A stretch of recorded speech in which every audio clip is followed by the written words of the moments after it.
इस क्लास में हमारा जो पहला ऑब्जेक्टिव होगा ये होगा कि क्लास 12 की फिजिक्स को पहली बात सिलेबस क्या है क्लास 12 की फिजिक्स का, और दूसरा हमारा ऑब्जेक्टिव होगा कि हमें पूरे 12th के चैप्टर्स को किस तरीके से पढ़ना है ताकि एग्जाम के वक्त हमें कुछ सीखने की ज़रूरत ना पड़े। बंद कर दो उसको कुछ देर के लिए, तो ज़्यादा ही आवाज़ नहीं हो रहा है ना यहाँ पे। तो क्या है, तो इस क्लास का हमारा मेन उद्देश्य ये है कि हमें फिजिक्स में जितने भी चैप्टर्स हैं क्लास 12th का उसका क्या मतलब है और हमें पूरे फिजिक्स को किस तरीके से प्लान करना है कि एग्जाम के अंतिम तक हमें कुछ पढ़ने की या सीखने की जरूरत ना पड़े, ताकि हमारा फिजिक्स इतना स्ट्रांग हो जाए कि हमें हर चीज 12th के सिलेबस का मालूम हो, चाहे वो कंपटीशन के लेवल पे हो या चाहे वो बोर्ड के लेवल पे हो। ठीक चलेगा। दूसरी चीज यहाँ पे ये कि क्लास 12th की फिजिक्स में वैरायटीज कम है एज कंपेयर टू 11th, लेकिन फिर भी ये फिजिक्स काफी लेंदी है क्योंकि यहाँ पे वेक्टर का यूज है, इंटीग्रेशन का यूज है, डिफरेंशिएशन का यूज है और ये यूज अच्छा खासा है, कम यूज इसका नहीं है। तो आपको क्लास 12 की फिजिक्स पढ़ने के लिए एक मैच्योर माइंडसेट के साथ आना होगा।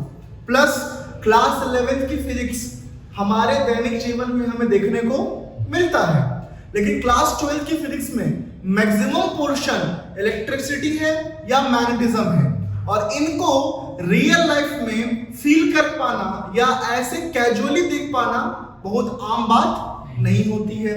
तो यहाँ सोचने वाली बात, इमेजिनेशन वाली बात बहुत ज्यादा होगी।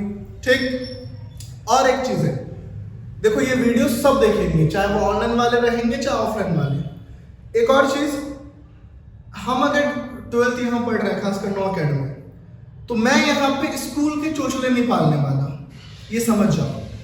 आपको दो चीजें में से एक चीज चूज करना है, या तो आप स्कूल के चोचले को यूज करते हुए अपने 12वीं का नंबर खराब कर लो, अपना मार्कशीट बिगाड़ लो, या फिर जो करवाया जा रहा है हाँ उसको फॉलो करते हुए अपने नंबर्स को, अपने बोर्ड के परसेंटेज को मैक्सिमाइज करो। सिंपल सी बात। स्कूल का करिकुलम आपको कभी भी 12th में मेरिट में या फिर एक बेहतर परसेंटेज लाने के लिए आपको अलाउ या आपको तैयार नहीं करेगा। ये रियल है तो ये रियल है। आपका हाफ ईयरली है, सर इतना चैप्टर आने वाला है, मुझे उससे कोई मतलब नहीं है। मेरा अपना करिकुलम है, नौ कैड का अपना एक करिकुलम है, अपना तरीका है और हम उसे फॉलो करते हैं। हाँ, इतनी गारंटी मैं लूंगा कि जितना करवाया जाएगा उसको आप फॉलो करोगे तो अपने स्कूल से लाख गुना बेहतर स्थिति में रहोगे। आपको समझ में आएगा कंटेंट, आपको रटना नहीं पड़ेगा, आपको कोई भी चीज ऐसा ही अपने आप याद नहीं करनी पड़ जाएगी कि ये क्यों हुआ तो नहीं पता, याद कर लेते हैं, ऐसी सिचुएशन आपकी नहीं रहेगी। हमारा एक तरीका होगा, अगर कोई एक चैप्टर 10 दिन ले रहा है तो 10 दिन लेगा, उसको मैं 2 दिन में करवाऊंगा तो निपटाने वाली बात हो जाएगी। तो ये आप याद रखेंगे, हमें सिलेबस पढ़ना है, हमें 12th बोर्ड में अच्छा करना है और बोर्ड के साथ साथ कंपटीशन होता है, हमें उसमें भी बेहतर करना है। चलेगा ये चीज? ये सब के लिए है कि हाफ ईयरली में ये आ रहा है, क्वार्टरली में ये आ रहा है, तुम्हारे टीचर्स की मर्जी है, वो एक साथ करवा देंगे 5 चैप्टर, उनका क्या जाता है?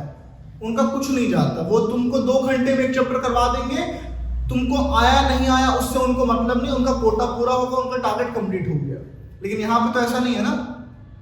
ठीक, तो चलते हैं फिजिक्स में के सिलेबस को देखने के लिए। फिजिक्स का सिलेबस मैं जिस तरीके से आपको बताऊंगा उस तरीके से फिजिक्स को आपको समझना है। तो जनरली हम क्या करते हैं, हम फिजिक्स में पूरे चैप्टर्स लिख देते हैं और हम समझते हैं कि हमारा सिलेबस हो गया।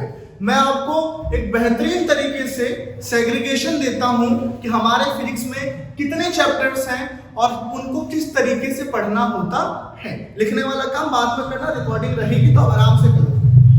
फिजिक्स क्लास 12 की बात करें तो फिजिक्स क्लास 12 का जो सेग्रीगेशन है वो किस तरीके से है, तो मैं क्लास 12 की फिजिक्स को 3 पार्ट में बांट सकता हूं, जिसमें से पहला पार्ट कहलाता है, ये सब विजिबल है ना, पहला पार्ट कहलाता है इलेक्ट्रो मैग्नेटिज्म, बॉस है ये क्लास 12 का। दूसरा पार्ट कहलाता है ऑप्टिक्स, ये भी दिख रहा होगा। और तीसरा पार्ट कहलाता है मॉडर्न फिजिक्स। बस ये 3 पार्ट में हमारा क्लास 12 का फिजिक्स खत्म हो जाता है। Electromagnetism, optics, modern physics. Electromagnetism को मैं 3 पार्ट में बांट सकता हूं। कैसे? तो इलेक्ट्रोमैग्नेटिज्म में आप एक चीज याद रखेंगे कि यहां पे क्या होगा, हम स्टडी करेंगे चार्ज को। किसको स्टडी करेंगे? चार्ज। तो मेन चीज आप याद रखेंगे कि इलेक्ट्रोमैग्नेटिज्म का मतलब यहां पे हो गया स्टडी ऑफ चार्ज। इलेक्ट्रोमैग्नेटिज्म का मतलब ही है चार्ज की स्टडी, चार्ज की स्टडी, चार्ज की स्टडी, चार्ज को पढ़ना, स्टडी ऑफ चार्ज। इसका मतलब हो गया इलेक्ट्रोमैग्नेटिज्म। अब चार्ज को मैं 3 तरीके से स्टडी कर सकता हूं, क्योंकि इलेक्ट्रोमैग्नेटिज्म फिजिक्स का एक ब्रांच है जिसका मतलब है स्टडी ऑफ चार्ज। अब मैं चार्ज को 3 तरीके से स्टडी कर सकता हूं। किन किन तरीकों से? तो मैं तीनों तरीकों के यहां पे लिखता हूं। तरीका नंबर ए, तरीका नंबर बी, तरीका नंबर सी। पहले तरीके में मैं चार्ज को रेस्ट पे रखूंगा। चार्ज किस पे रहेगा? रेस्ट पे रहेगा। तो पहले तरीके में मैं चार्ज को स्टडी करूंगा, ये मेरा चार्ज है, मैं इसको स्टडी करूंगा, बट कैसे स्टडी करूंगा? रेस्ट पे रखकर, इसको रुका हुआ, मतलब इसकी वेलोसिटी क्या रहेगी? इसकी वेलोसिटी क्या रहेगी? 0, यानी रुका हुआ है। तो जब आप इलेक्ट्रोमैग्नेटिज्म में चार्ज को स्टडी करते हो रेस्ट पे रख के, रोक कर, तो हमारे 12th का 2 चैप्टर पैदा होता है। पहला चैप्टर कहलाता है इलेक्ट्रोस्टैटिक। पहला कहलाता है इलेक्ट्रोस्टैटिक। और दूसरा चैप्टर पैदा होता है जिसको कहते हैं हम लोग इलेक्ट्रिक पोटेंशियल। इलेक्ट्रिक पोटेंशियल गर्मी लग रहा होगा ना, गर्मी वाली फील लेते ही है। तो मैंने क्या बोला? फिजिक्स क्लास 12 को हम 3 पार्ट में बांटते हैं, इलेक्ट्रोमैग्नेटिज्म, ऑप्टिक्स, मॉडर्न फिजिक्स। जहां पे इलेक्ट्रोमैग्नेटिज्म का मतलब है स्टडी ऑफ चार्ज। इस पूरे फील्ड में चार्ज की स्टडी होती है। अब चार्ज की स्टडी 3 तरीके से हो सकती है। पहला, चार्ज को मैं क्या कर दूं? चार्ज को मैं रेस्ट पे रखूं, मतलब वेलोसिटी क्या होगी चार्ज की? 0। तो जब हम चार्ज को रेस्ट पे रखते हैं तो हमारे 12th के स्टार्टिंग के 2 चैप्टर पैदा होते हैं। पहला इलेक्ट्रोस्टैटिक, हिंदी में इसको स्थिर विद्युत कहते हैं, और दूसरा इलेक्ट्रिक पोटेंशियल, हिंदी में इसको विद्युत विभव के नाम से हम जानते हैं। ठीक है, हिंदी मीडियम वाले भी देखेंगे इसीलिए ना। नेक्स्ट क्या करेंगे? नेक्स्ट में क्या करूंगा? चार्ज को रेस्ट पे नहीं रखूंगा। Charge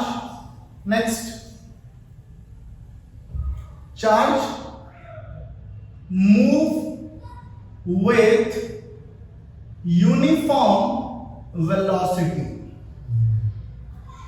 charge move with uniform velocity. अब नेक्स्ट केस में चार्ज जो है यूनिफॉर्म वेलोसिटी से मूव करेगा।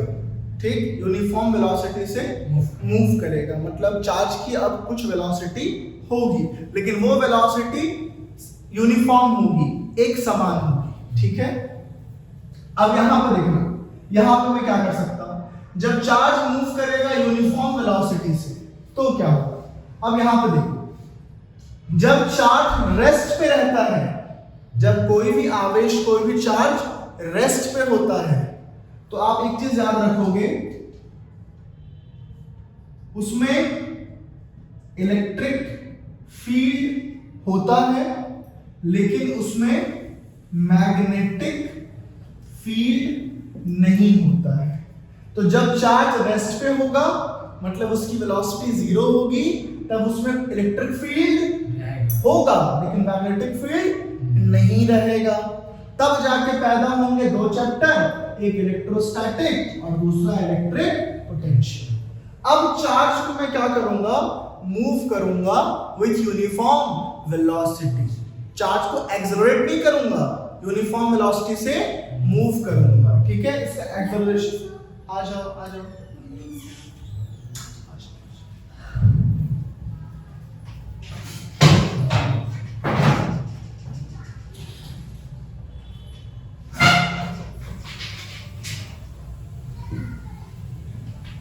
चालू करो, पीछे वाला फैन चालू करो।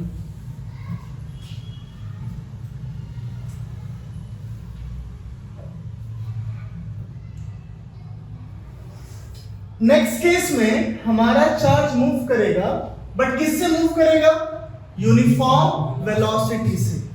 एक्सेलरेशन अभी भी चार्ज में सिर्फ क्या है? Uniform velocity. एक्सेलरेशन अभी भी सिर्फ यूनिफॉर्म वेलोसिटी। इस केस में आपको याद होना चाहिए, इस केस में चार्ज में इलेक्ट्रिक फील्ड होगा, लेकिन जब चार्ज यूनिफॉर्म वेलोसिटी से चलना स्टार्ट करता है, एक समान वेग बोलते हैं ना, जिसमें एक्सेलरेशन नहीं होता, तो उस केस में small value of magnetic field. अब ये जरूरी है याद रखना कि जब आपका चार्ज यूनिफॉर्म वेलोसिटी से एक समान वेग से चलना स्टार्ट करता है, तो चार्ज में इलेक्ट्रिक फील्ड तो पैदा ही रहता है, लेकिन अब वो चल भी रहा है ना, तो उसमें कौन सा फील्ड पैदा होता है? Magnetic field. लेकिन ये बहुत ज्यादा नहीं होता, ये क्या होता है? बहुत कम होता है, बहुत ज्यादा बिल्कुल भी नहीं होता है, ये बहुत कम होता है। ठीक, अब जब ये कंडीशन होगा तो हमारे सिलेबस के कौन से चैप्टर पैदा होंगे? तो चैप्टर नंबर 3, जिसका नाम है करंट इलेक्ट्रिसिटी, मतलब विद्युत धारा। चैप्टर नंबर 4, इसमें हम क्या लेंगे? Magnetic effect of electric current. ठीक, और 5वां क्या लेंगे? Magnetism and matter. इससे हमारे सिलेबस का 1 चैप्टर, 2 चैप्टर, 3 चैप्टर, 4 चैप्टर और 5 चैप्टर हो गए। अब हमारे पास नेक्स्ट एक और कंडीशन आता है। उस कंडीशन में क्या होगा? अभी मैं इसको मिटा दे रहा हूं। उस कंडीशन में क्या होगा? अब हमारा चार्ज क्या करेगा? एक्सेलरेट करेगा। चार्ज अब एक्सेलरेट करेगा, मतलब समय के साथ चार्ज की वेलोसिटी बढ़ेगी, मतलब चार्ज अब एक्सेलरेशन करेगा, बहुत ही ज्यादा स्पीड से वेलोसिटी से मूव करना स्टार्ट करेगा। तो जब आपका चार्ज एक्सेलरेट करता है, तब आप चार्ज की स्टडी करते हो। तो उस केस में क्या होता है? उस केस में होता है high electric field and high magnetic field. तो जब आप चार्ज को स्टडी करते हो, लेकिन कब? जब वो एक्सेलरेट करता है, तो उस केस में उसमें इलेक्ट्रिक फील्ड बहुत तगड़ा होता है और मैग्नेटिक फील्ड बहुत तगड़ा होता है। और ये एग्जांपल किसका है? ये एग्जांपल है ट्रांसफार्मर का। ये एग्जांपल किसका है? तो जब आप हाई टेंशन वायर के सामने खड़े होते हो, तो वायर आपको चिपका लेता है, क्योंकि उसमें मैग्नेटिक फील्ड भी है बहुत तगड़ा और इलेक्ट्रिक फील्ड भी है बहुत तगड़ा, है ना? तो उस केस में चैप्टर कौन से पैदा होते हैं? तो इस केस में चैप्टर पैदा होता है अल्टरनेटिंग करंट, जिसको हम शॉर्ट फॉर्म में एसी कहते हैं, या प्रत्यावर्ती धारा। उसके बाद क्या पैदा होता है? इलेक्ट्रोमैग्नेटिक इंडक्शन, जिसको हिंदी में हम लोग विद्युत चुंबकीय प्रेरण कहते हैं। 7 चैप्टर। तो इस तरीके से हमारे 12th का जो सबसे बड़ा पार्ट है, उस पार्ट का नाम है इलेक्ट्रोमैग्नेटिज्म। और इलेक्ट्रोमैग्नेटिज्म में कितने चैप्टर्स टोटल हैं? 7। मैं फिर से रिपीट करता हूं कि हम पूरे फिजिक्स को 3 पार्ट में बांट सकते हैं। कौन से पार्ट में? ये दिख रहा है ना सब, उसमें कौन से पार्ट में? तो पहला मैंने कहा आपको इलेक्ट्रोमैग्नेटिज्म, दूसरा कहा मैंने आपको ऑप्टिक्स, और तीसरा क्या कहा? Modern physics. तो हम पूरे 12th को इन 3 पार्ट्स में डिवाइड कर सकते हैं, जहां पे इसमें मैक्सिमम चैप्टर है, इसमें कुछ चैप्टर है, और इसमें कुछ चैप्टर है। सबसे इंपॉर्टेंट है इलेक्ट्रोमैग्नेटिज्म। जिसने क्लास 12 का इलेक्ट्रोमैग्नेटिज्म समझ लिया, मान लो कि उसने पूरी फिजिक्स पढ़ ली, क्योंकि ये बहुत ज्यादा इंपॉर्टेंट है। अब इलेक्ट्रोमैग्नेटिज्म का मतलब है, मेन मतलब है स्टडी ऑफ चार्ज। मतलब इलेक्ट्रोमैग्नेटिज्म फिजिक्स का ऐसा ब्रांच है जहां पे चार्ज की स्टडी की जाती है। वो ऑन है ना कैमरा? इसमें चार्ज की स्टडी की जाती है। अब चार्ज की स्टडी हम 3 डिफरेंट केसेस में कर सकते हैं। पहला केस, चार्ज रेस्ट पे होगा, मतलब चार्ज की वेलोसिटी 0 होगी, चार्ज रुका हुआ रहेगा। तब जब हम चार्ज को पढ़ेंगे, तो जब चार्ज रुका हुआ रहेगा उसमें इलेक्ट्रिक फील्ड होता है, मैग्नेटिक फील्ड नहीं होता। तब हमारे सिलेबस क्लास 12 की फिजिक्स के 2 चैप्टर्स पैदा होते हैं, इलेक्ट्रोस्टैटिक हिंदी में स्थिर विद्युत, इलेक्ट्रिक पोटेंशियल हिंदी में विद्युत विभव। ठीक, अब चार्ज को मैं रेस्ट पे नहीं रखूंगा, किसी वेलोसिटी से, यूनिफॉर्म वेलोसिटी से मूव करवाऊंगा, तब चार्ज में इलेक्ट्रिक फील्ड तो होगा ही होगा। साथ ही साथ जब चार्ज मूव करेगा तो उसमें छोटा कम मैग्नेटिक फील्ड भी आ जाएगा, और इसके परिणाम स्वरूप हमारे 3 चैप्टर नेक्स्ट के पैदा होंगे। करंट, इलेक्ट्रिसिटी, धारा विद्युत, magnetic effect of electric current, विद्युत का चुंबकीय प्रभाव, और मैग्नेटिज्म एंड मैटर, चुंबक और चुंबकत्व बोलते हैं। ठीक है, इसको मैंने ऐड कर दिया यहाँ पे। तो हो गए 5 चैप्टर। अब हम क्या करेंगे?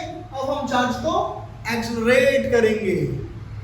एक्सेलरेट मतलब हाई स्पीड से बार बार उसकी वेलोसिटी को चेंज करेंगे। तो उस केस में चार्ज 2 काम करेगा, बहुत ही ज्यादा खतरनाक इलेक्ट्रिक फील्ड पैदा करेगा और बहुत ही ज्यादा पावरफुल मैग्नेटिक फील्ड प्रोड्यूस करेगा। और इसके परिणाम स्वरूप हमें कौन चैप्टर मिलेंगे? 2 चैप्टर, अल्टरनेटिंग करंट, इलेक्ट्रोमैग्नेटिक।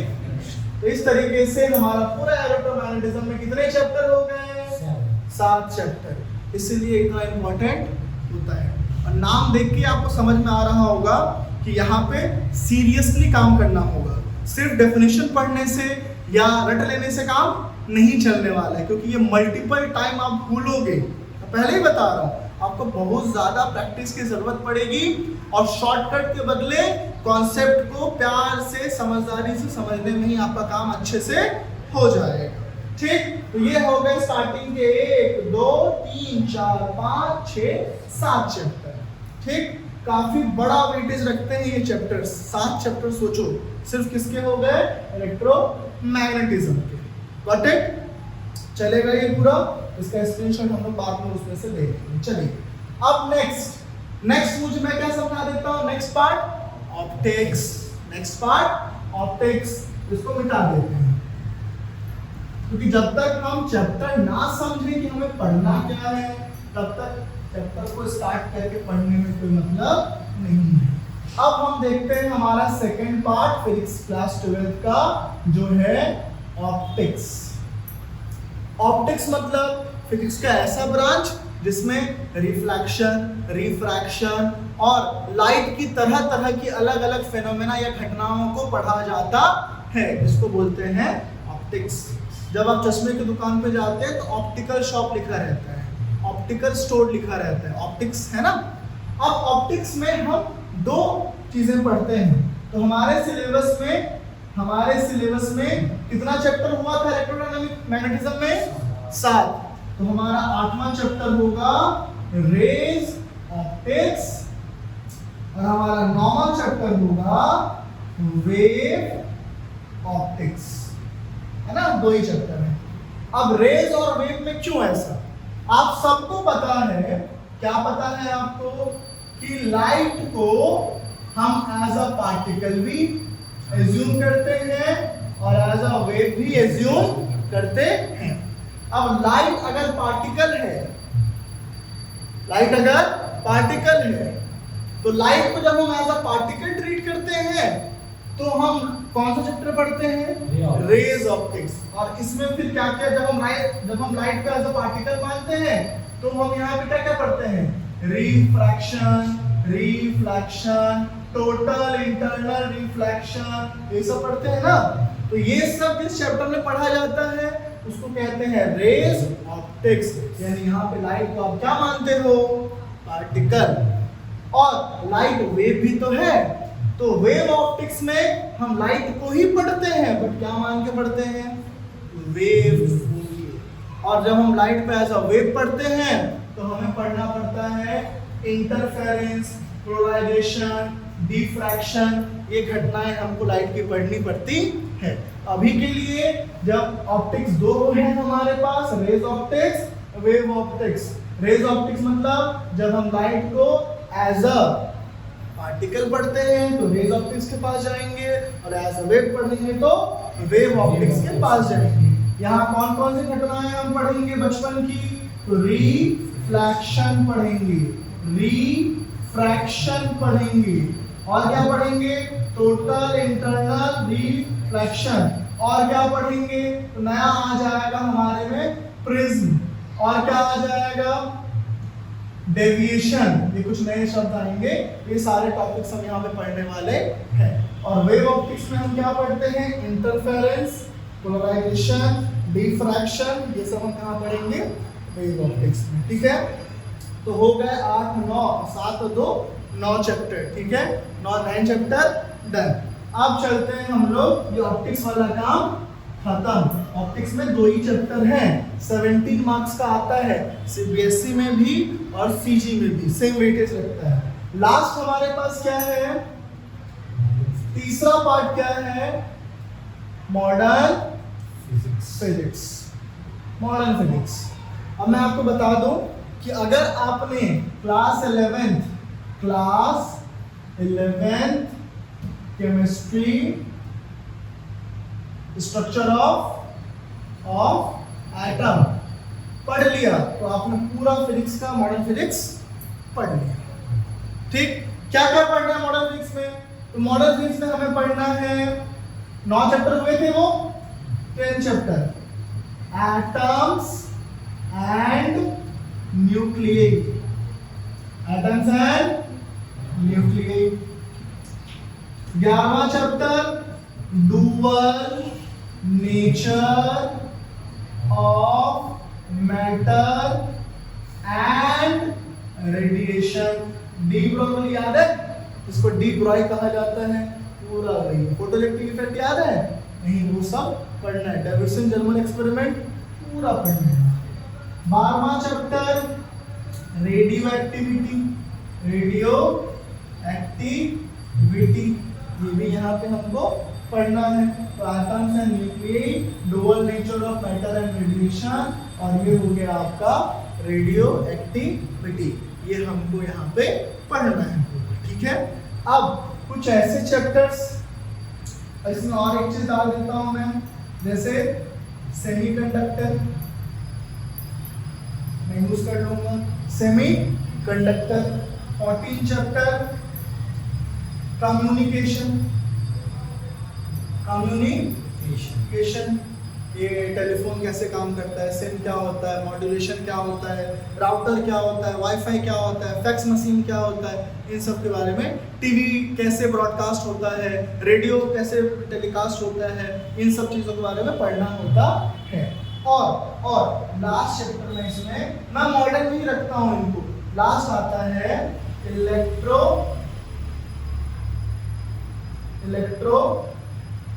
नहीं दिख रहा है क्या नीचे इसमें? हाँ, ये वाला ना? हाँ, तो मॉडर्न फिजिक्स में मैंने क्या कहा, क्लास 11 केमिस्ट्री का स्ट्रक्चर ऑफ एटम। तो यहाँ पे अच्छा ये रहेगा कि मैं ऐसा कर दूं, देखो मॉडर्न फिजिक्स में क्या क्या आता है, atoms and nuclei, dual nature of matter and radiation, radioactivity, और मैं 13 चैप्टर में कर देता हूँ इलेक्ट्रोमैग्नेटिक वेव्स। क्या हमने इलेक्ट्रोमैग्नेटिक वेव्स देखा था सेक्शन ऑफ एटम में? पट्टी बनती है ना, alpha, gamma, cosmic, infrared, electromagnetic wave. 14 में सेमी कंडक्टर, और 15 में कम्युनिकेशन, 15 में कम्युनिकेशन। बस हो गया 15 चैप्टर फिजिक्स के, इतने से हैं। तो मॉडर्न फिजिक्स सबसे बड़ा इलेक्ट्रोमैग्नेटिज्म है, उससे ज्यादा उसके बाद है मॉडर्न फिजिक्स। इसमें 1 2 3 4 चैप्टर आते हैं, ये 2 नहीं आते बट हमने इसको लिखा, तो मान सकते हो 1 2 3 4 5 6 चैप्टर। और बाद में ऑप्टिक्स, जिससे आप इसमें है सिर्फ 2 चैप्टर, लेकिन वो 2 चैप्टर अपने आप में 17 मार्क्स का है, 17 नंबर का है। तो इस तरीके से पूरा सिलेबस जो है वो फिजिक्स का आपके सामने है। ठीक, अब मैं सारे चैप्टर्स एक बार फिर से लिख देता हूँ ताकि आपको लाइन बाय लाइन चैप्टर्स पढ़ने में आसानी हो सके। ठीक, तो नाम पढ़ के समझ में आया होगा आपको कि काफी सही तरीके से पढ़ना होगा। वो 11th वाली सीन नहीं है कि हर चीज हमें घर में ही दिख जाता था। आर्किमिडीज प्रिंसिपल हो चाहे फिर बर्नौली हो, तो एग्जाम्पल कैसे मिल जाते थे कि एरोप्लेन उड़ने का एग्जाम्पल, छप्पर फेंका जाता है जब आंधी तूफान आता है। तो ऐसे सिमिलर आंसर्स आपको या एग्जाम्पल्स आपको इन चैप्टर्स में देखने को नहीं मिलेंगे। तो मैं डराने की कोशिश नहीं कर रहा हूँ, बस मैं इस चीज़ की बात कर रहा हूँ कि थोड़ी सी मेच्योरिटी आपके पास फिजिक्स पढ़ते वक्त इस साल होनी चाहिए। एकदम पढ़ देंगे या बाद में कर देंगे वाली बात नहीं होनी चाहिए। तो चैप्टर्स में क्या क्या आपको मैंने बताया, तो है लाइन से जो हमें पढ़ना है, इलेक्ट्रोकेमिस्ट्री क्यों लिखा, इलेक्ट्रो स्टैटिक्स, हिंदी मीडियम के लिए स्थिर विद्युत कहते हैं इसको। चलो मैं लिख देता हूँ इसको हिंदी में, स्थिर विद्युत। दूसरा चैप्टर हमारे पास इलेक्ट्रिक पोटेंशियल, विद्युत विभव। तीसरा चैप्टर हमारे पास करंट इलेक्ट्रिसिटी, इसको बोलते हैं धारा विद्युत। ठीक है, करंट इलेक्ट्रिसिटी। फिर फोर्थ चैप्टर हमारे पास मैग्नेटिज्म एंड मैटर, इसको हम लोग बोल देते हैं चुंबकत्व। चेक कर लेना स्पेलिंग हिंदी में क्या होता है इसका, चुंबकत्व। फिर फिफ्थ में हम पढ़ेंगे magnetic effect of electric current, magnetic effect of electric, तो धारा का विद्युत प्रभाव, सॉरी चुंबक का मैग्नेटिक इफेक्ट, धारा का चुंबकीय प्रभाव, धारा का चुंबकीय प्रभाव, इसको हिंदी में बोलते हैं चैप्टर का नाम। फिर 6 चैप्टर हमारे पास आता है, इसका नाम होता है इलेक्ट्रो मैग्नेटिक वेव, इसको बोलते हैं विद्युत चुंबकीय तरंगे। अब मैं इसको लिखूं क्या, शॉर्ट में लिखता हूं विद्युत चुंबकीय तरंगे। ठीक, फिर 7वां चैप्टर हमारे पास आता है इलेक्ट्रो मैग्नेटिक इंडक्शन, इसको बोलते हैं विद्युत चुंबकीय प्रेरण, हिंदी में इसको बोलते हैं। फिर हमारे पास 8 चैप्टर आता है जो हमें पढ़ना है, वो होता है अल्टरनेटिंग करंट, इसको शॉर्ट फॉर्म में एसी कहते हैं और हिंदी में कहते हैं इसको प्रत्यावर्ती धारा। फिर हमारे पास 9 चैप्टर आता है और इसका नाम आपका होगा, 9 चैप्टर में अल्टरनेटिंग करंट हो गया। 9 चैप्टर को बोलते हैं सेमी कंडक्टर और इसको बोलते हैं हिंदी में अर्धचालक, सेमी कंडक्टर। फिर 10 चैप्टर हमारे पास आता है, इसका नाम होता है रे ऑप्टिक्स, इसको बोलते हैं हम लोग किरण प्रकाशिकी,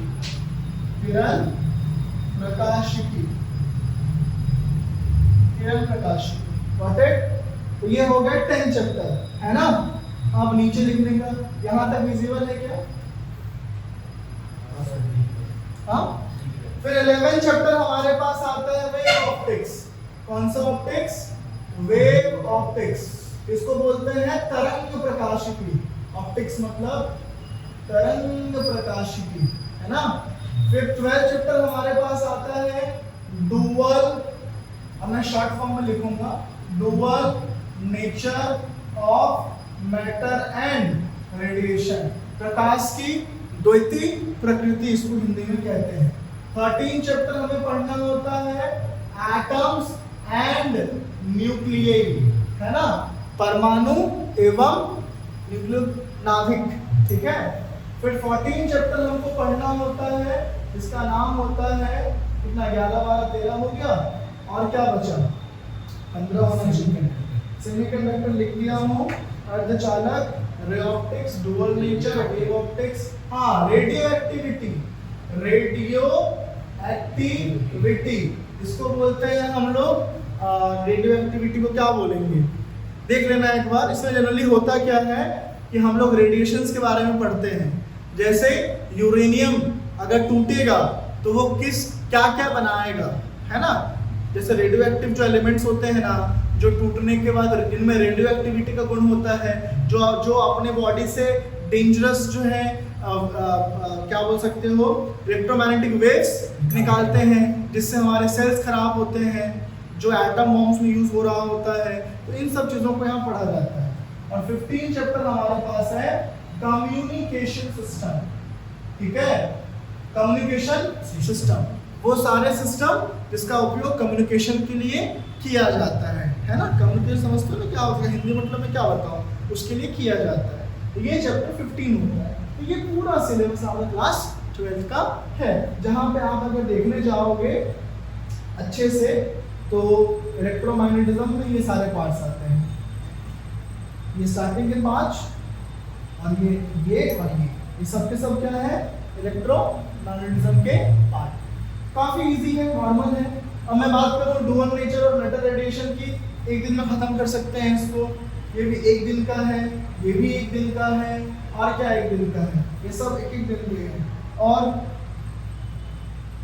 इसमें हमें लगेगा टाइम, क्योंकि ये आपके लिए कंप्लीटली नया है, ठीक। तो ये काफी जो है इंटरेस्टिंग भी है और नाम आपको टाइम भी लगने वाला है। एक और बात, अब फिजिक्स में कुछ प्रॉब्लम्स आती हैं। प्रॉब्लम क्या आती है, जैसे मान लो मैंने आपको पढ़ाया इलेक्ट्रोस्टैटिक, आपको सब समझ में आया, लेकिन जब आपसे क्वेश्चंस पूछा जा रहा है, पहले मैं बात करता हूँ किसकी, थ्योरेटिकल क्वेश्चंस की, तो आप उसका आंसर ना बता पा रहे हैं ना लिख पा रहे हैं, और न्यूमेरिकल में तो कुछ नहीं हो पा रहा है। तो करना क्या है, फिजिक्स पढ़ना कैसे है। सबसे पहली चीज आप ये याद रखें कि जितना ज्यादा आप रिवीजन करेंगे उतना ज्यादा आपको फिजिक्स समझने में और लंबे समय तक उसको दिमाग में होल्ड करने में आपको आसानी होगी, जितने बार रिवीजन करेंगे। तो अगर आप साल भर में किसी एक चैप्टर को 10 बार रिवाइज करेंगे तो आपके एग्जाम आते तक, जैसे आपको एबीसीडी याद है ना, कभी रिवाइज करते हो क्या एबीसीडी, वैसे आपको फिजिक्स के रूल्स, रेगुलेशंस, फॉर्मूला, डेरिवेशन सब कुछ याद हो जाएगा। बचपन में हमारा दिमाग कितना ही रहता है, ABCD 26 लेटर हम याद कर लेते हैं, और इतना कॉन्फिडेंट याद करते हैं कि आज भी कोई पूछेगा तो हमें दोबारा देखने की जरूरत। क्यों ऐसा हो रहा है, क्योंकि हमने उसको रिवाइज किया है। कैसे रिवाइज किया है, घूमते फिरते, किसी ने पूछा बताते लिखते हमने रिवाइज किया है। तो आपको पता होना चाहिए जितना ज्यादा हम रिवीजन करेंगे उतना ज्यादा हमारा कंट्रोल, कमांड आएगा किस पे, चैप्टर्स पे, फिजिक्स पे। एक बार पढ़ के छोड़ देंगे, हफ्ते भर छोड़ दिया, फिर से पढ़ना पड़ेगा। तो revision is must, revision revision revision revision revision revision revision करना ही करना है हमको। कुछ भी हो जाए, दुनिया इधर से इधर हो जाए, एटलीस्ट एक चैप्टर का 10 बार रिवीजन एग्जाम आते आते तक हो जाना चाहिए। ये बातें हमें through out the year 10 time revision.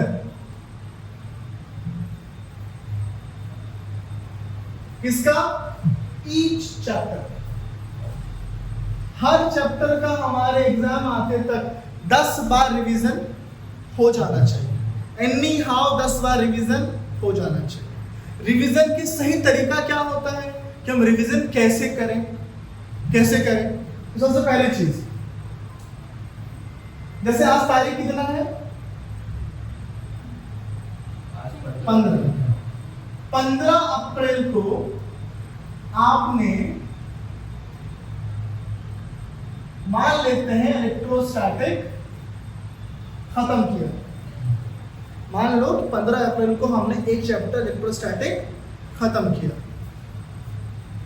तो आपको पता होना चाहिए सबसे पहली चीज, मैं एक बार इसमें बता देता हूं। आज जैसे हमने क्लास में कुछ पढ़ा, आज मैंने मान लो क्लास में इलेक्ट्रोस्टैटिक पढ़ा,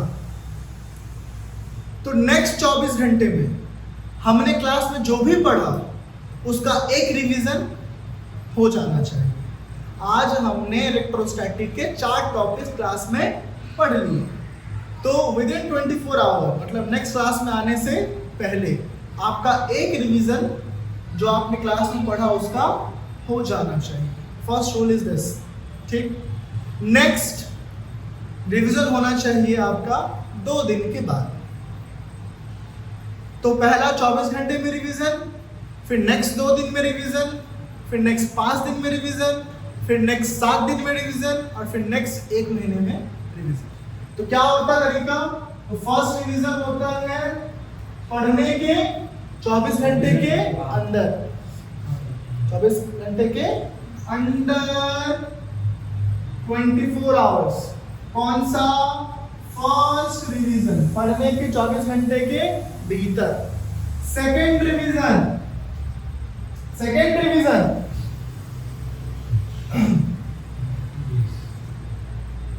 अंडर 2 days। थर्ड रिवीजन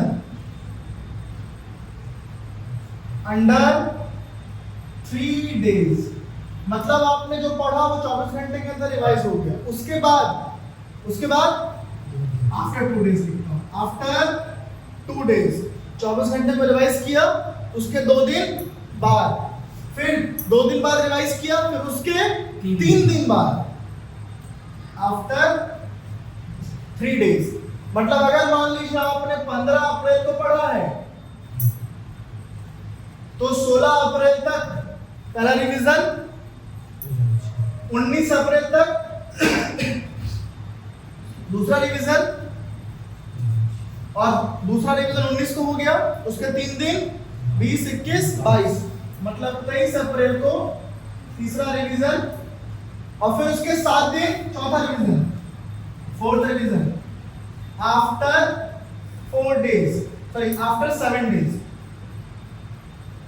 23 पढ़ा 7 दिन बाद, तो 23 7 30, मतलब 1 मई, मैं ऐसा रैंडमली 1 मई को आपका नेक्स्ट रिवीजन हो जाना चाहिए। और फिर आता है हमारा 5th रिवीजन, जो इतना स्ट्रॉन्ग, आफ्टर 30 days। मतलब आपने 1 मई को रिवीजन किया तो नेक्स्ट आपका 5वां रिवीजन साइकिल आएगा 1 मई के बाद जून को। आपको लग रहा होगा कि ये बहुत छोटा सा टाइम है, कब पढ़ा था आपने? और आपका 5वां रिवीजन कब हो रहा है? या महीने बीत रहे हैं। तो हमें क्या लगता है ये तो बकवास है? बकवास नहीं है। इतना ड्यूरेशन में आपने अगर रिवीजन किया है उस चीज का, तो वो आपके दिमाग में परमानेंटली स्टोर होने वाला है। उसको आपको देखकर कंफ्यूज होने की जरूरत नहीं है, और ये आपको यूज करना है। मैं ये मानता हूं कि ये वही स्टूडेंट यूज कर सकते हैं जो अपने पढ़ाई का रिकॉर्ड रखेंगे। सब ये नहीं कर सकते, सबके बस की बात ये नहीं है। जो डिसिप्लिन है, जिसको सच में एग्जाम टाइम में हाय तौबा नहीं मचाना है, रोना गाना नहीं करना है कि एग्जाम टफ था, ये पेपर आ गया, ऐसा आ गया, जिसको ये बकवास नहीं करना है वो इस चीज को फॉलो करेगा। और आप देखो 16 अप्रैल को पढ़ने वाला टॉपिक आप कब रिवाइज मार रहे हो? 1 जून को, और बीच में आपने कितने रिविजन मार दिए हैं? 5 रिविजन आपने ऑलरेडी।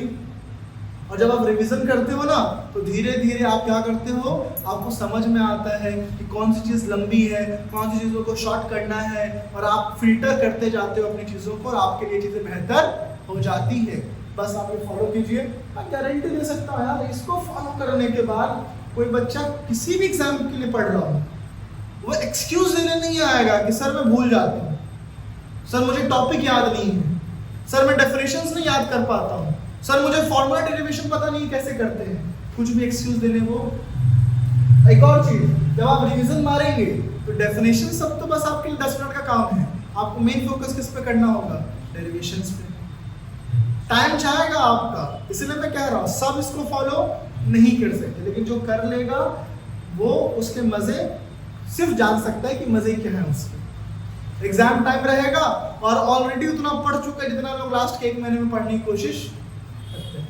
तो ये चीज पहली प्रायोरिटी तो होनी चाहिए कि आपका, मैंने 10 टाइम लिखा है और यहाँ पर इतना ही कर लोगे ना तो आपके दिमाग में वो चीज परमानेंट छपा रहेगा और आपको वो चीज हमेशा के लिए समझ में आएगी और याद रहेगी। रटने का कोशिश नहीं करना है, फंसोगे गद्दे से, कोई नहीं करेगा।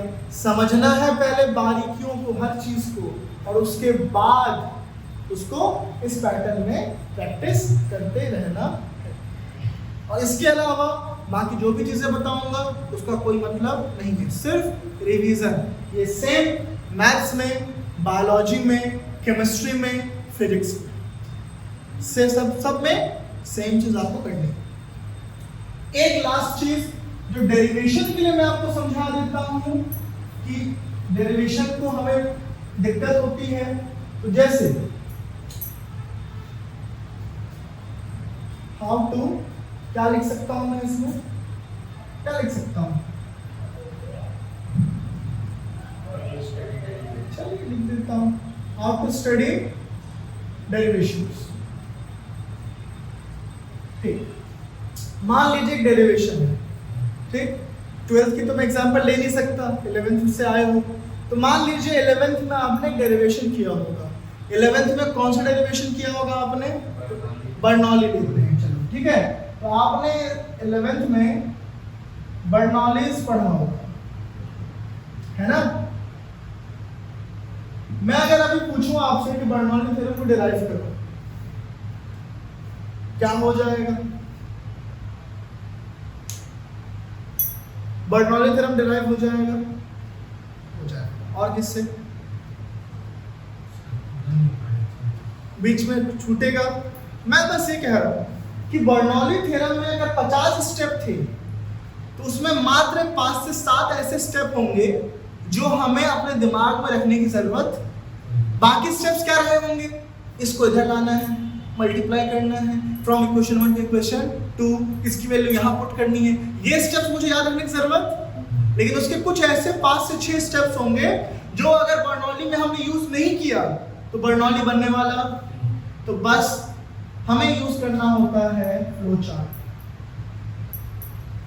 क्या यूज करना होता है, फ्लो चार्ट। फ्लो चार्ट मतलब अगर कोई डेरिवेशन 50 पॉइंट्स में कंप्लीट हो रहा है तो उसमें मात्र 5 से 7 पॉइंट्स ऐसे होते हैं जो क्रूशियल होते हैं, जो भूलने लायक होते हैं। बाकी बीच के जो होते हैं ना, वो नॉर्मल कैलकुलेशन होता है जो सबको आता है। तो आप उसका बनाएंगे फ्लो चार्ट। कैसे फ्लो चार्ट, तो जब मैं बर्नौली सॉल्व करने जाता हूं, सबसे पहली दिक्कत आपके दिमाग में क्या आती है, शुरुआत कहां से करें, स्टार्ट कहां से करें। तो सबसे पहले स्टार्ट होता है इक्वेशन ऑफ कॉन्टिन्यूटी से। सबसे पहला स्टार्ट होता है इक्वेशन ऑफ कॉन्टिन्यूटी से। a1 v1 बराबर a2 v2, याद है, वही करते हैं हम लोग। तो सबसे पहला स्टार्ट होता है इक्वेशन ऑफ कॉन्टिन्यूटी से।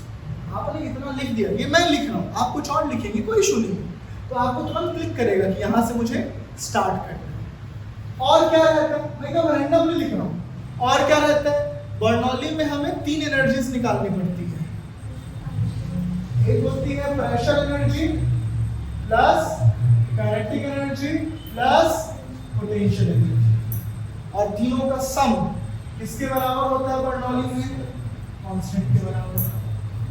अब तीसरे स्टेप में क्या लिख लीजिए, प्रेशर एनर्जी का फॉर्मूला, चौथे में करेंगे, 5वें में हो गया 5 स्टेप। मेरे ख्याल से ये स्टेप्स काफी हैं आपको पूरा डेरिवेशन याद करने के लिए। बन गया मेरा फ्लो चार्ट। अब नेक्स्ट टाइम जब मैं रिवीजन के लिए आऊंगा नॉर्मली मैं कॉपी पलटूंगा, मैं डेरिवेशन नहीं बनाऊंगा, मैं फ्लो चार्ट देखूंगा। और कभी कभी खुद को जज करने के लिए कि मेरे को सच में आता है क्या बर्नौली, मैं क्या करूंगा, कॉपी उठाऊंगा और इस फ्लो चार्ट को फैलाकर रिवीजन। तो कम टाइम में रिवीजन, फ्लो चार्ट हेल्पफुल। और कभी मन करे कि क्या सच में मुझे बर्नौली थ्योरम आता है, इस फ्लो चार्ट में जो आपने पॉइंट्स लिखा है उसमें बीच के पॉइंट तो नहीं लिखे हैं ना आपने, उसको आप क्या कर दो, फैला दो। इससे क्या रहेगा कि कम समय में आपको डेरिवेशन रिकॉल होंगी और स्टेप्स भूलने की जो आदत है वो आपकी चली जाएगी। लेकिन वो रिवीजन वाला स्टेप फॉलो करना जरूरी है, ठीक। और एक चीज, न्यूमेरिकल गांठ मान लो इस चीज को, क्या गांठ मान लो, 50 क्वेश्चन पर चैप्टर।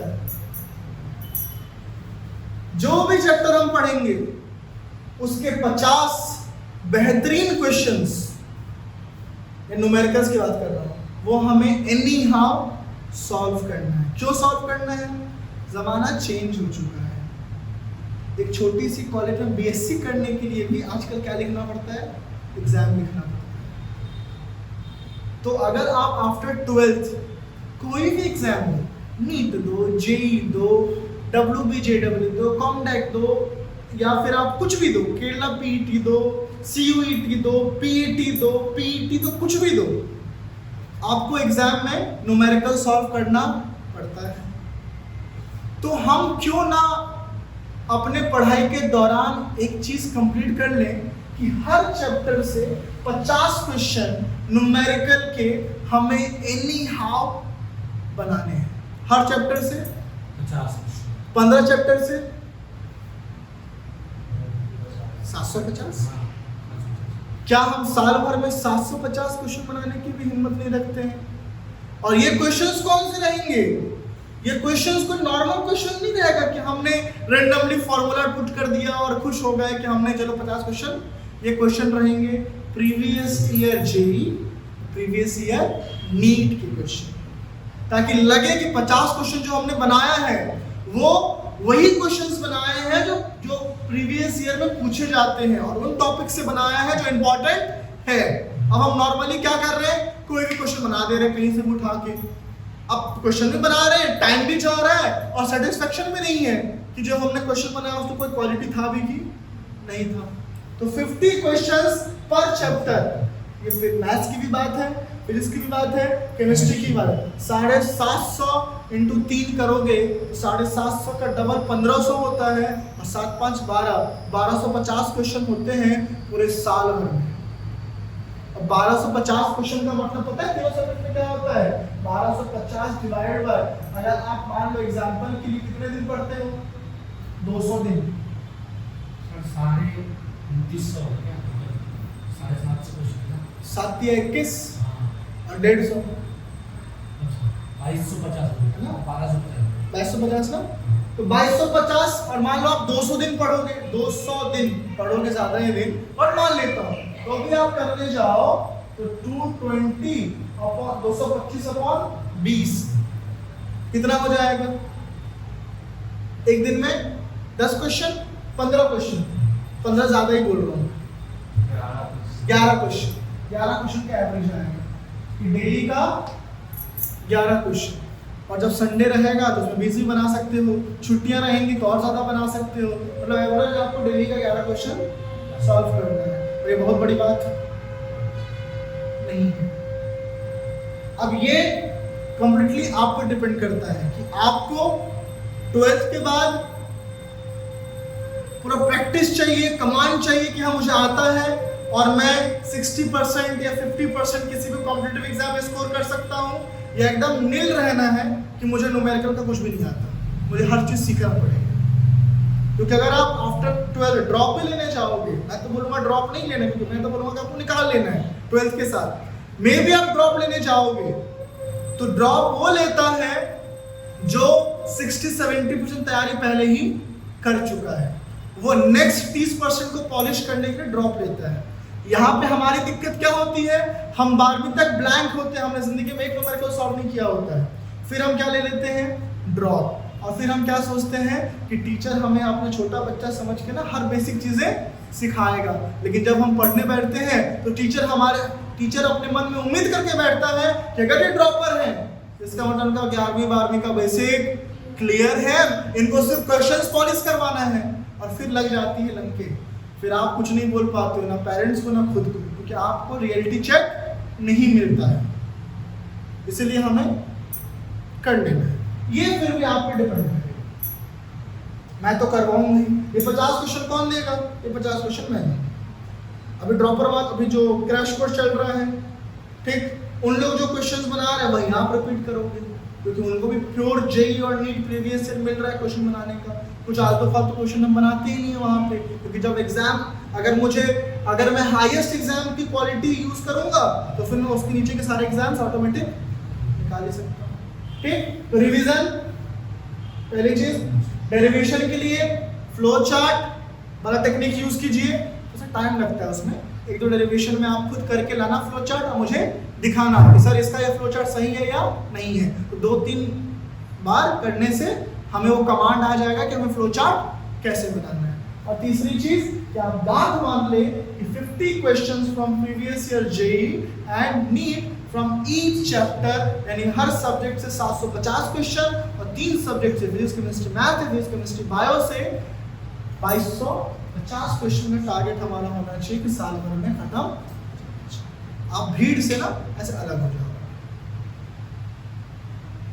क्योंकि ये सब काम कोई भी और जो करता है वो सिलेक्शन ले लेता है।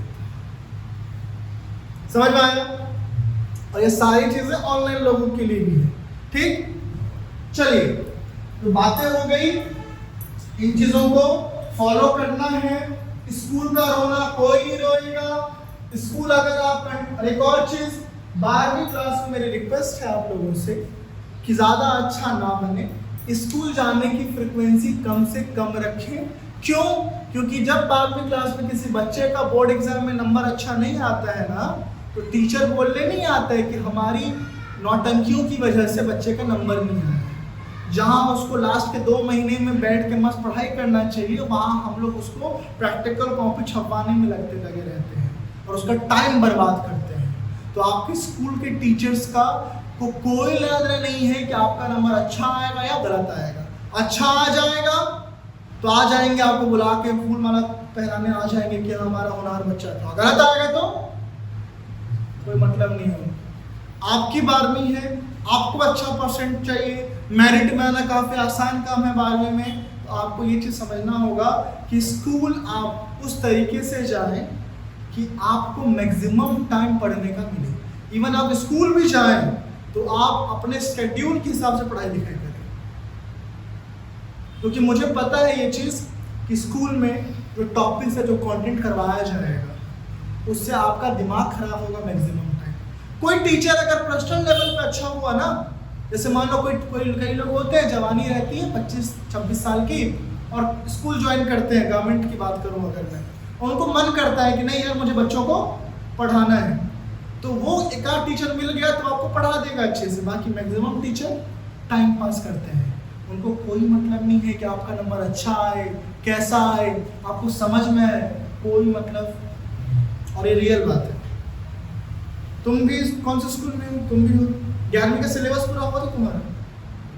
लास्ट में कितने क्वेश्चन दिए थे इंपॉर्टेंट लगा कर? 70 क्वेश्चन। ये आत्मानंद का हाल है।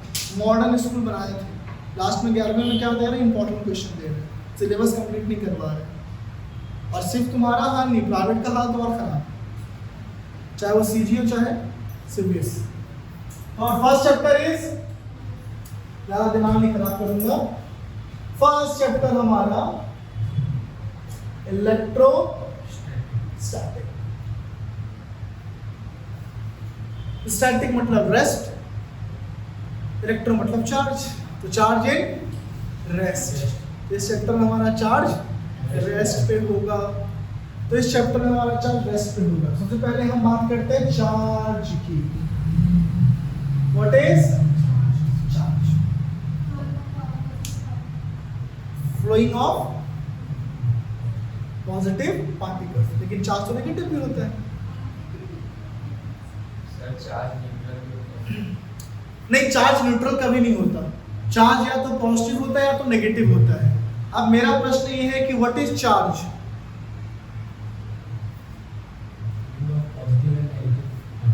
Flowing of positive and negative particle से करंट आ जाएगा, यहाँ पे चार्ज रुका हुआ है, फ्लो नहीं कर रहा है। What is charge? आवेश से आप क्या समझते हैं? अपनी क्रिएटिविटी बताइए ना, आपको जो समझ में आ रहा है। चलिए, व्हाट इज मास?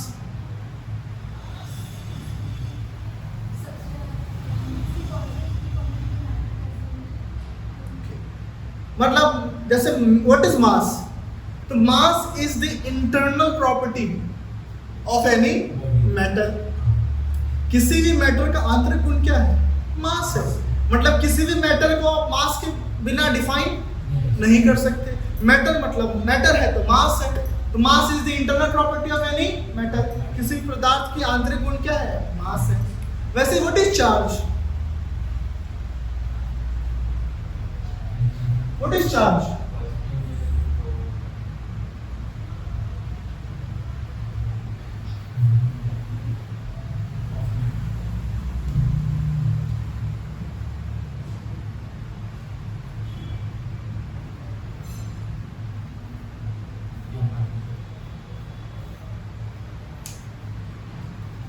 और करूं?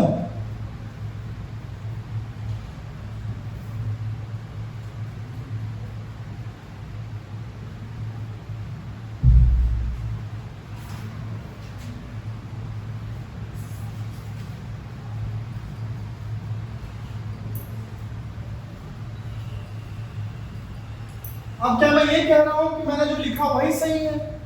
नहीं, मैं ऐसा कुछ नहीं कह रहा। मैंने जो लिखा वो कोई डेफिनेशन नहीं है, वो किसी किताब में नहीं लिखा रहता है। अब पढ़ लेना अपना बुक, व्हाट इज चार्ज। लेकिन मैं समझा रहा हूं कि why this is correct definition. Internal property of any matter which can lead the phenomena of attraction and repulsion और जनरेट इलेक्ट्रोस्टैटिक फोर्स। लो, मैं बच गया, मैंने सब लिख दिया। तो सबसे पहली चीज चार्ज क्या है? तो चार्ज किसी भी मैटर के इंटरनल प्रॉपर्टी है। जिस तरीके से बिना मास के मैटर पॉसिबल नहीं है, वैसे बिना चार्ज के भी मैटर पॉसिबल नहीं है। क्योंकि कोई भी मैटर, कोई भी पदार्थ एटम से मिलके बनता है, और एटम के अंदर आपको पता है क्या रहता है? चार्ज रहता है, चाहे वो प्रोटॉन के फॉर्म में हो, चाहे वो इलेक्ट्रॉन के फॉर्म में हो। हाँ या ना? चलेगा? ठीक। और क्लास में जब मैं कुछ बता रहा हूँ तो आपको कुछ भी नोट करने की ज़रूरत नहीं है।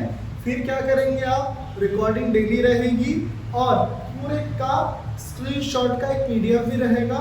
घर में जाके आप फिर टापेंगे अपनी कॉपी में, ताकि कि आपका पहला रिवीजन ऐसे ही हो जाए। यहाँ छापने की ज़रूरत नहीं है। यहाँ बस आप चीज़ों को सुनिए और अपने क्वेश्चंस मेरे से पूछिए। कुछ बनाने का रहा तो बस वो बनाइए सॉल्यूशन। तो internal property of any matter which can lead the phenomena of attraction and repulsion और जनरेट इलेक्ट्रोस्टैटिक फोर्स। तो किसी भी मैटर की एक आंतरिक गुण चार्ज है। मेरी ये बॉडी न्यूट्रल है, ना पॉजिटिवली चार्ज है ना ही नेगेटिव। इसका मतलब मेरे पास चार्ज नहीं है क्या? हर मैटर के पास क्या है? ये ना पॉजिटिवली चार्ज है ना नेगेटिवली चार्ज है, लेकिन उसके पास चार्ज नहीं है क्या? लेकिन जितना प्लस है उतना ही, इसलिए न्यूट्रल है। मतलब हर मैटर के पास मास है, तो वैसे ही हर मैटर के पास चार्ज है। यानी चार्ज इंटरनल प्रॉपर्टी है, आंतरिक गुण है किसी भी मैटर। जो क्या करता है? जो पैदा करता है, जन्म देता है कौन सी घटना को? या फिर रिपल्शन को, या फिर क्या जनरेट करता है? Electrostatic force. क्योंकि दो चार्ज के बीच में लगने वाला फोर्स कहलाता है इलेक्ट्रोस्टैटिक फोर्स, स्थिर विद्युत बल। हाँ या ना? तो what is charge? charge is an internal property of any matter which can lead the phenomena of attraction and repulsion or generate electrostatic force. ये मुझे समझ आना चाहिए कि what is charge. अब इसके पीछे बहुत सारी कहानियां हैं चार्ज के पीछे, तो कुछ घटनाएं मैं आपको समझाता हूं जहां आपने चार्ज को एक्सपीरियंस किया होगा। जो सबसे पहली घटना जो बचपन में हम करते थे, हमारी किताबों में रहती थी कि आप एक चेयर पे बैठ जाएं और अपने पैर को जमीन से टच ना करें और पीछे से कोई कंबल या कोई मोटी सी उलन चीज या कोई मोटे कपड़े से क्या करे, आपकी चेयर को पीछे से हिट करे और फिर अचानक से आपका दोस्त आके आपकी स्किन को छूता था तो चिंगारी निकलती थी। कुछ किया है ऐसा?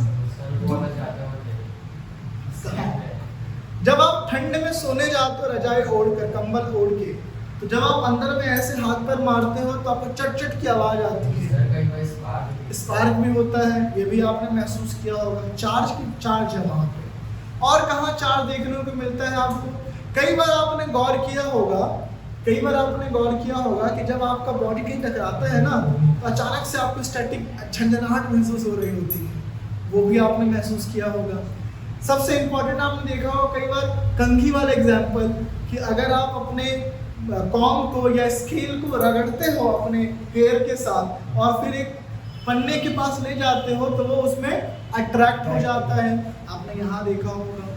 दूसरी चीज, बहुत सारे एक्सपेरिमेंट्स में आपने नेशनल ज्योग्राफी डिस्कवरी चैनल्स पे या कहीं भी आपने देखा होगा कि किसी उलन क्लॉथ से किसी ने कांच के एक रॉड को रगड़ दिया और फिर बलून के पास ले जा रहे थे। बलून कहाँ जा रहा है?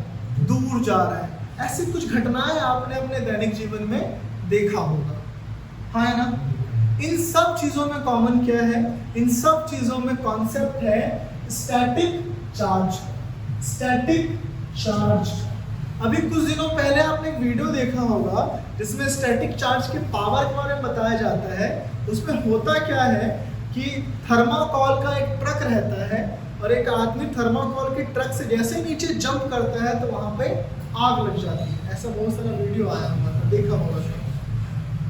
ये सब कॉन्सेप्ट किसका है? चार्ज का है। किसका? स्टैटिक चार्ज का। ये घटनाएं, अब ये कॉन्सेप्ट कहां से क्या कैसे आया समझना। कहानी बहुत पुरानी है चार्ज की, ठीक।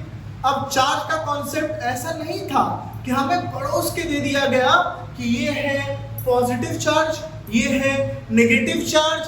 पॉजिटिव नेगेटिव को करीब लाओगे तो अट्रैक्शन होगा, पॉजिटिव को करीब लाओगे तो रिपल्शन होगा, नेगेटिव को करीब लाओगे तो रिपल्शन होगा। ये सारी बातें एज इट इज पहले से नहीं थी। हुआ क्या कि लोगों ने अपने दैनिक जीवन में ऐसी बहुत सारी घटनाओं को ऑब्जर्व किया जिसके बाद उस वक्त के साइंटिस्ट का ध्यान गया कि घटनाएं आपस में हो क्यों रही हैं। जैसे बिल्ली के जो फर होते हैं, बिल्ली के जो बाल होते हैं, आपने देखा होगा, तो बिल्ली का फर जो होता है उसमें भी स्टैटिक चार्ज होता है ना।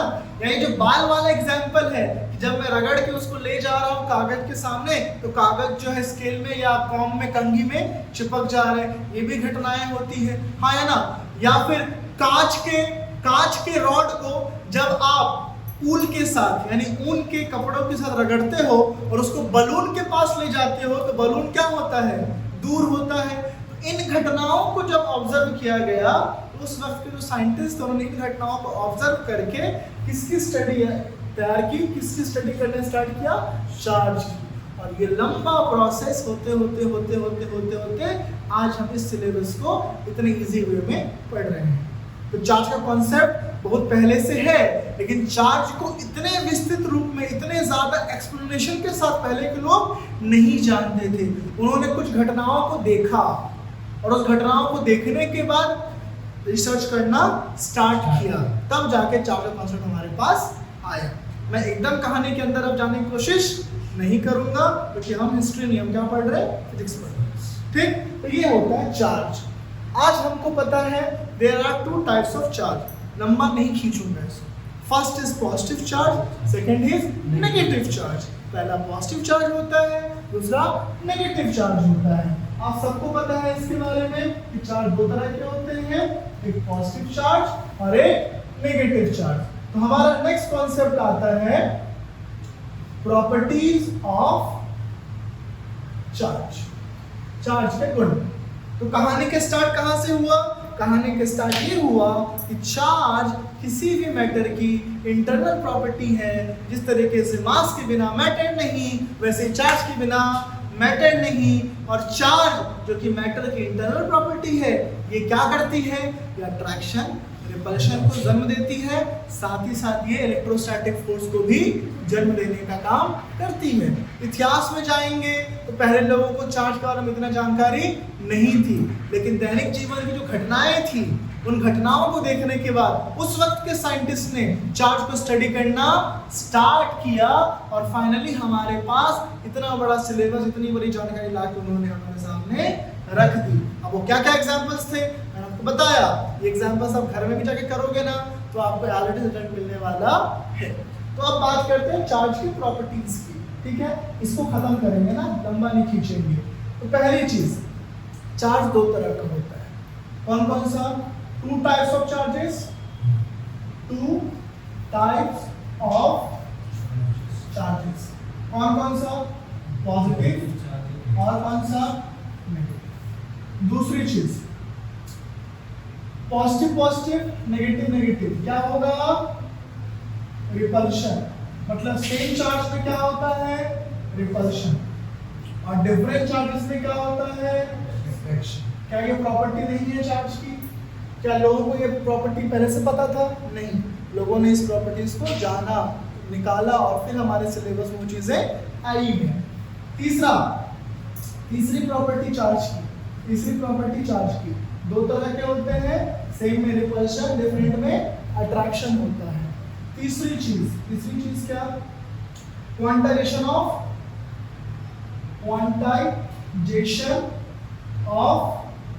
चार्ज।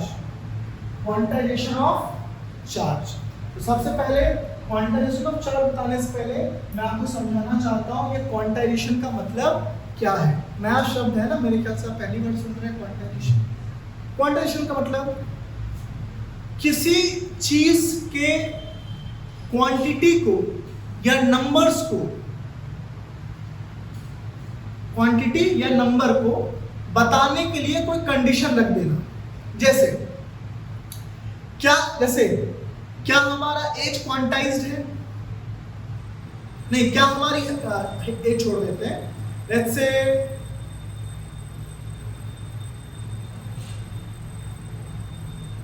एग्जांपल ले लेते हैं। जैसे नंबर्स ऑफ पीपल है ना, लोगों की संख्या। जब आप लोगों की संख्या लिखते हो तो क्या वहां पे 2.5 लोग लिखते हो, 5.5 लोग लिखते हो, 3.25 लोग लिखते हो? नहीं ना, क्या लिखते हो? या तो एक आदमी, या तो 2, या तो 3, या तो 4। आधा 1.5 वाला कोई कॉन्सेप्ट लोगों को गिनने में नहीं होता। यानी लोगों को गिनना, किसी इंसानों को गिनने में हमें पता है कि हमें कंप्लीट पॉजिटिव इंटीजर का यूज करना है। या तो 1, या तो 2, या तो 3, या तो 4, या तो 5, या तो 10। आधा, 1.5, 2.5, 10.5 वाला कॉन्सेप्ट नहीं होता। तो क्वांटाइजेशन का मतलब ये है कि हमने एक रूल बना दिया कि जब आप इन चीजों को काउंट करोगे तो इसमें आप क्या काउंट में लिख सकते हो, क्या काउंट में नहीं लिख सकते हो। एग्जाम्पल के लिए, जैसे जब हम लोगों की गिनती करते हैं तो वहां पे क्या रूल है कि वो या तो 1 लोग होंगे, या तो 2 होंगे, या तो 1000 हो सकते हैं, या तो 55 होंगे, या तो 48 होंगे, कभी भी 3.25 लोग। तो यहाँ पे क्वांटाइजेशन लगा ना कि आप गिनते वक्त याद रखोगे कि वो कंप्लीट पॉजिटिव इंटीजर होना चाहिए। वैसे चार्ज में क्या है क्वांटाइजेशन? चार्ज को गिनते वक्त क्या रूल यूज होता है? क्वांटाइजेशन ऑफ चार्ज का मतलब कि चार्ज को गिनते वक्त, लिखते वक्त, लेते वक्त, देते वक्त हमें कौन सा रूल यूज करना है? तो वो रूल ये है कि चार्ज हमेशा एक कंप्लीट होल नंबर के फॉर्म में होना चाहिए। मतलब चार्ज या तो -1 होगा या तो +1 होगा, या तो -2 होगा या +2 होगा, या तो -10 होगा या +10 होगा, या तो -25 होगा या +25 होगा। मतलब चार्ज की जब गिनती होती है, चार्ज को जब देते हैं, चार्ज को जब लेते हैं, तो ये सारा काम एक कंप्लीट होल नंबर के फॉर्म में होता है। कब इसका मतलब चार्ज कभी भी डेसिमल फॉर्म में या फ्रैक्शन फॉर्म में, दशमलव रूप में या भिन्न के रूप में एग्जिस्ट नहीं करता। इसका मतलब आप कभी भी ये नहीं लिख सकते हो 3/2 चार्ज -3/2 चार्ज, ये वैलिड। आप कभी भी नहीं कह सकते हो +5/2 चार्ज, ये वैलिड। आप कभी भी नहीं कह सकते हो 0.7 कूलम चार्ज, ये वैलिड। क्योंकि चार्ज क्वांटाइज्ड है, चार्ज का लेन देन या चार्ज की नंबरिंग हमेशा एक कंप्लीट होल नंबर के फॉर्म में होता है। वो कभी भी डेसिमल फॉर्म में या कभी भी भिन्न फ्रैक्शन फॉर्म में चार्ज पॉसिबल नहीं है। क्या ये बात आपको समझ में आया? हाँ या ना? हाँ या ना? नहीं लिख सकते डेसिमल फॉर्म में भी।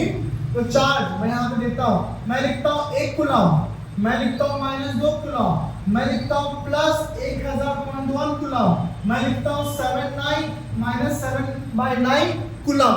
अब बोलोगे यार कूलम क्या है, तो मैं आगे बताऊंगा चार्ज की यूनिट। ये वैलिड है क्या? ये चार्ज वैलिड है क्या? ये चार्ज वैलिड है क्या? ये होल नंबर है ना? ये भी होल नंबर है, लेकिन नेगेटिव में तो कोई काम दिक्कत नहीं है, दो तो होल नंबर है ना। ये वैलिड है क्या? ये वैलिड है 1000.1 कूलम। कंप्लीट नंबर होना चाहिए, डेसिमल या फ्रैक्शन फॉर्म में चार्ज नहीं होता है, ना नेगेटिव नहीं। ये वैलिड है क्या? -7/9 कूलम, ये कंप्लीट नंबर है ही नहीं, ये भी वैलिड। क्या मेरी बात समझ में आई? क्या मैंने समझा पाया क्वांटिटी ऑफ चार्ज? अगर 3/3 कूलम है मतलब ये 1 कूलम है, ये वैलिड है। कंप्लीट होल नंबर, नेगेटिव में भी और या कह सकते हो पॉजिटिव नेगेटिव इंटीजर होता है। पॉजिटिव इंटीजर या फिर जैसे ये देखो, ये है आपका पॉजिटिव इंटीजर और ये है आपका नेगेटिव इंटीजर, इसके अलावा कुछ भी नहीं हो सकता। समझ में आया ये चीज? मतलब आवेश का लेन देन या आवेश की गिनती हमेशा पॉजिटिव इंटीजर या नेगेटिव इंटीजर के फॉर्म में होता है, कंप्लीट नंबर के फॉर्म में होता है। आधा, अधूरा, 1.5, 2.5 ये इसके फॉर्म में नहीं होता है। ये होता है क्वांटाइजेशन ऑफ चार्ज। और क्वांटाइजेशन ऑफ चार्ज को कैसे लिखते हैं? Charge is equal to +- n into e। Charge is equal to +- n into e, जहां पे q का मतलब क्या है? q का मतलब है चार्ज, n का मतलब क्या है? 1 2 3 4 5 चार्ज है ना, 6 कहां तक? इंफिनिटी तक। और e का मतलब क्या है? e का मतलब है 1.6 × 10⁻⁻19 कूलम। मतलब एक इलेक्ट्रॉन पे रहने वाला चार्ज, वो क्या है? e। अब इसका मतलब क्या है? इसका मतलब है q बराबर +- n इनटू u। तो n की जगह पे क्या रख दो? 1, तो पहला आ जाएगा +- e। दूसरा चार्ज जहां n है वहां क्या रख दो? 2, तो ये हो जाएगा +- 2e। तीसरा जहां n है वहां क्या रख दो? 3, तो ये हो जाएगा +- 3e। आप क्या देख पा रहे हो? जो चार्ज है वो हमेशा पॉजिटिव नेगेटिव इंटीजर के फॉर्म में एग्जिस्ट करता है। देखो +1 -1 +2 -2 +3 -3 +4 +4 +5 अगर आपने ये स्टेटमेंट लिख दिया, क्या लिख दिया? q बराबर +- n इनटू e। इसका मतलब ही है क्वांटाइजेशन ऑफ चार्ज। पूछोगे क्यों? मैं बोलूंगा n क्या है? 1 2 3 4 से लेकर कहां तक? इंफिनिटी तक। यानी n क्या है? एक कंप्लीट नंबर है। और जब आप यहाँ पे n की जगह पर ये वैल्यूज डालोगे तो चार्ज कभी भी ना डेसिमल फॉर्म में आएगा और ना ही फ्रैक्शन फॉर्म में आएगा। क्या मेरी बात समझ में आई? पक्का? पक्का ना? ठीक। कोई आपसे पूछे सबसे छोटा चार्ज कौन होता है? सबसे छोटा चार्ज, सबसे छोटा चार्ज होता है E बराबर 1.6 इंटू 10 की पावर -19। इससे छोटा चार्ज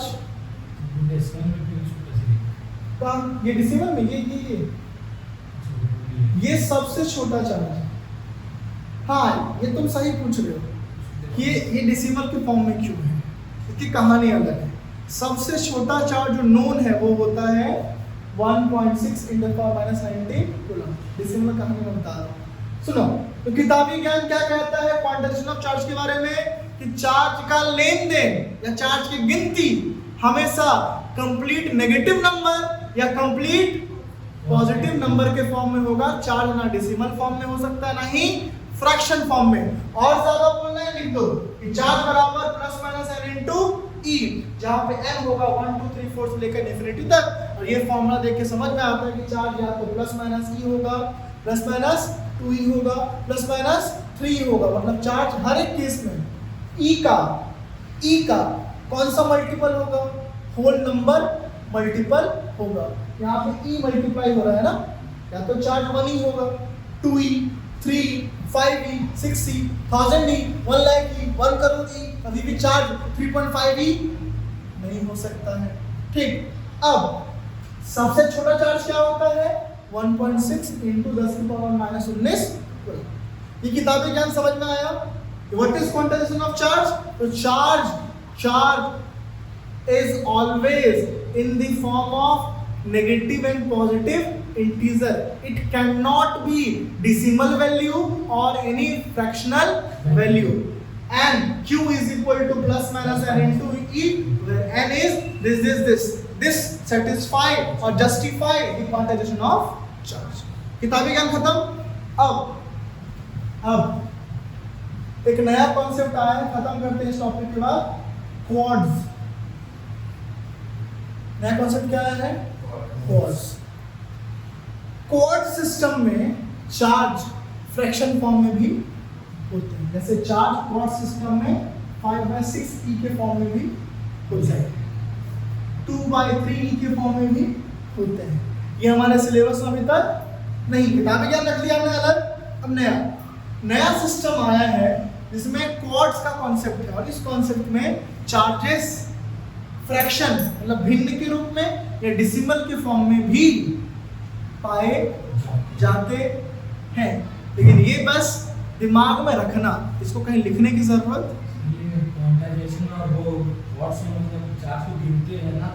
क्वांटाइजेशन ऑफ चार्ज का मतलब होता है कि चार्ज क्वांटाइज्ड है। आपको कहा गया है कि चार्ज को हमेशा कंप्लीट नंबर के फॉर्म में लेना है, 2 3 4 10 25 50 नेगेटिव या पॉजिटिव। उसको कभी भी डेसिमल या फ्रैक्शन के फॉर्म में नहीं। ये किताबें क्या?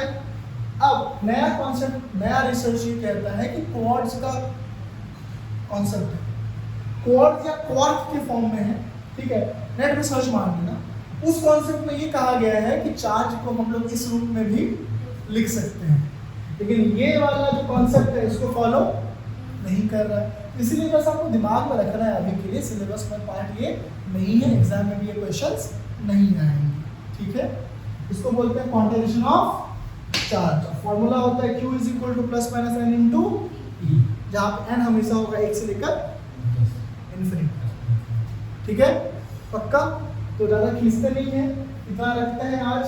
कल और देखेंगे चार्ज की प्रॉपर्टीज, हर चीज़ बेसिक्स है, additive nature, conservation of charge, ये सब हमें इसमें देखना है। ठीक, तो जो बातें मैंने कही उसको अच्छे से समझ लेना है, वही इम्प्लीमेंट करना है और जिस तरीके से साल भर की जो सिलेबस है उसको पढ़ना है, चाहे वो फिजिक्स हो, केमिस्ट्री हो, बायोलॉजी हो, इवन